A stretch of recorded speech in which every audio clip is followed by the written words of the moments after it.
Continuamos en esta cápsula. Ahora vamos a seguir hablando, como lo mencionamos en la cápsula anterior, sobre veracidad y la objetividad, la imparcialidad. Por esto vamos a empezar diciendo que dos principios fundamentales que se incluyen y desarrollen en el código de conducta de los periodistas es la imparcialidad y también la veracidad. Entonces podemos decir que la primera, que es la imparcialidad, podemos decir que supone la adopción de una determinada actitud ante la presentación de los diversos puntos de vista en una determinada materia.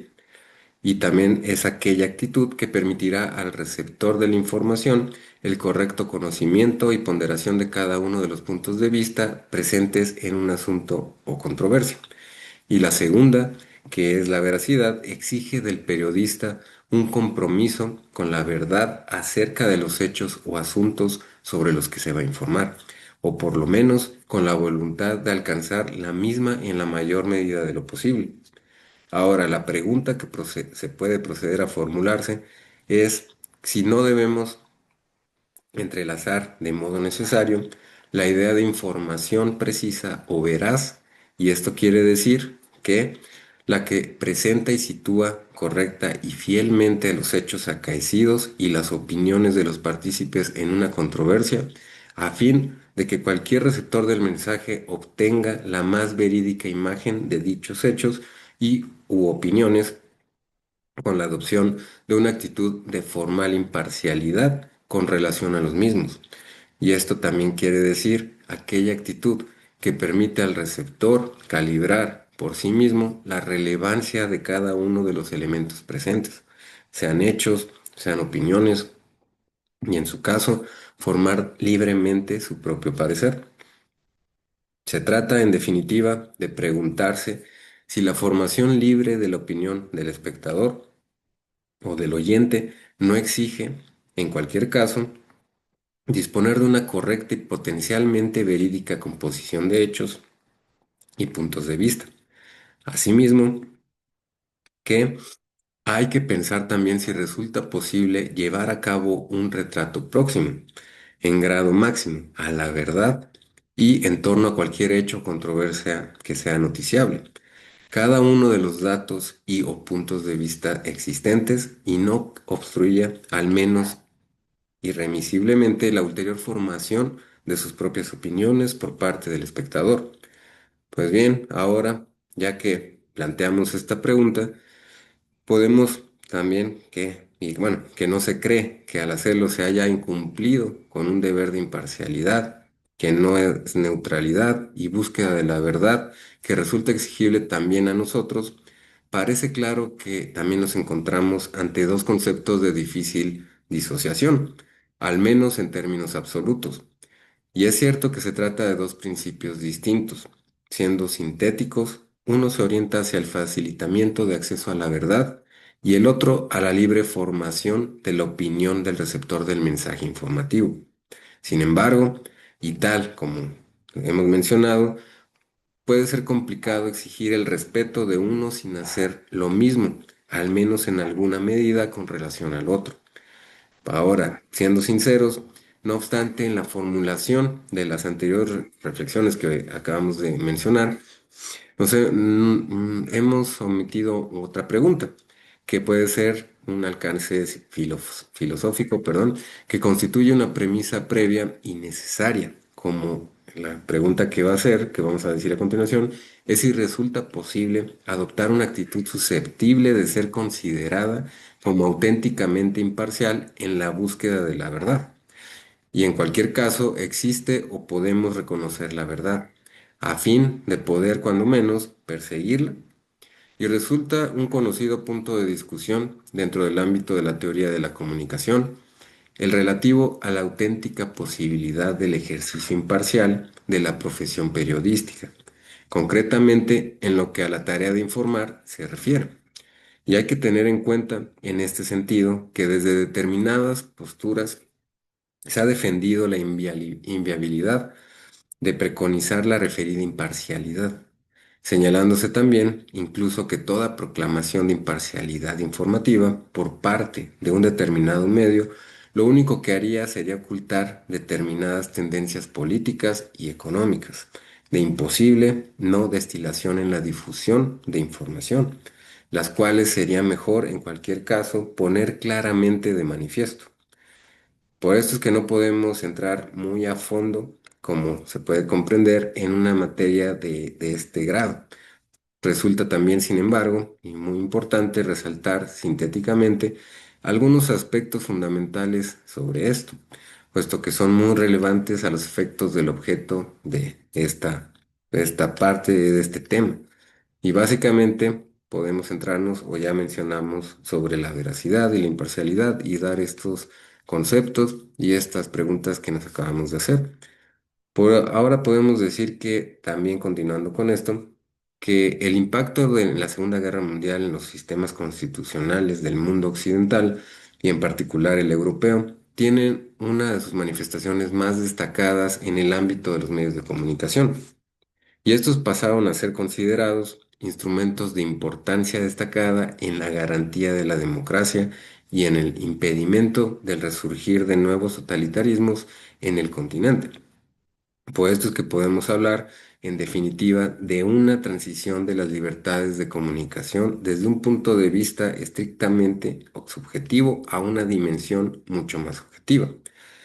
Por otra parte, hay que tener asimismo en cuenta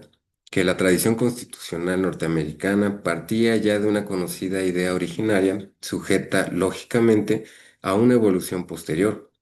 la cual vincula la legitimidad de la formación de la voluntad de los poderes públicos con la existencia de consideraciones susceptibles de ser reconocidas como posiciones previamente y públicamente razonadas entre ciudadanos iguales.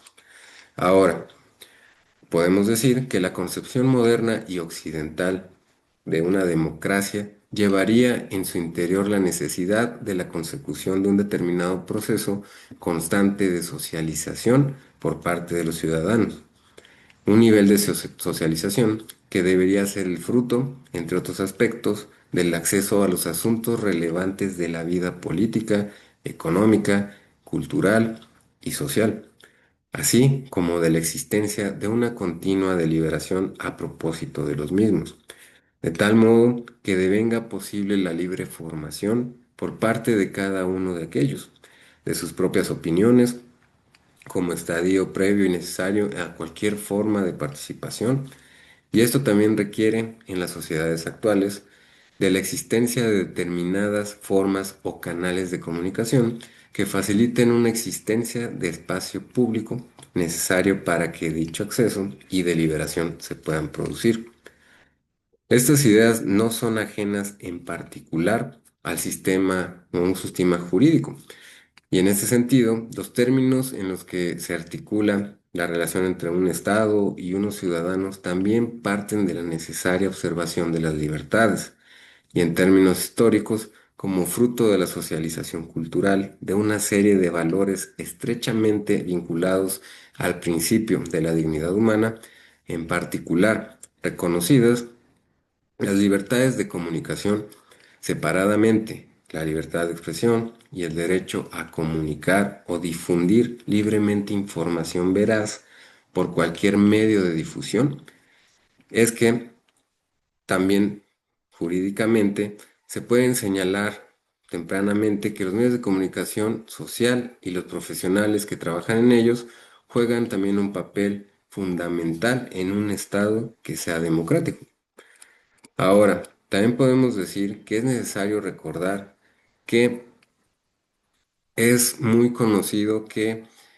en el marco de la determinación de la vulneración en supuestos concretos de los derechos fundamentales reconocidos como consecuencia de una difusión determinada información, se puede ser igualmente un recurso en este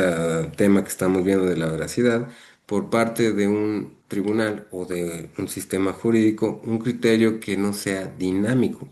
Y es un criterio también que exista una garantía institucional de una denominada opinión pública y esta que sea libre.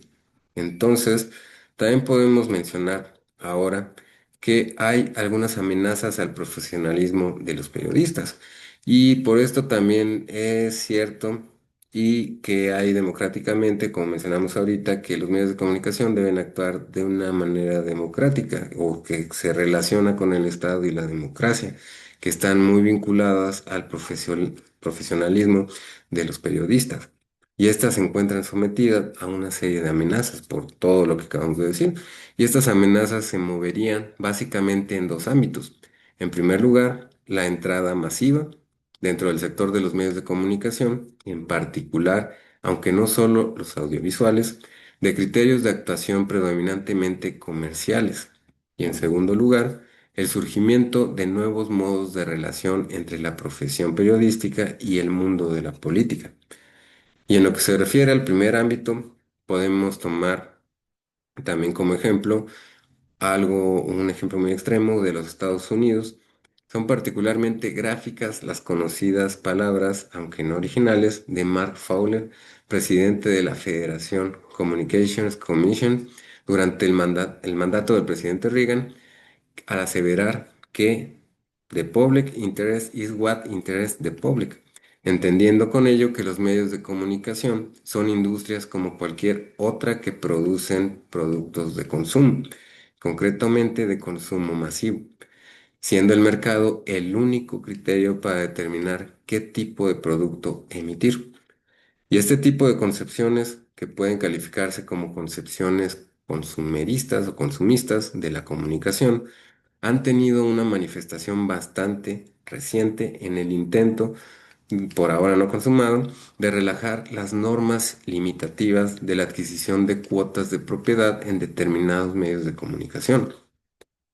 Ahora, hasta aquí vamos a concluir esta parte de la veracidad que ya mencionamos, relacionamos también con una parte de que los medios de comunicación también al actuar, al tener, ser imparciales, veracidad, también actúan de una manera democrática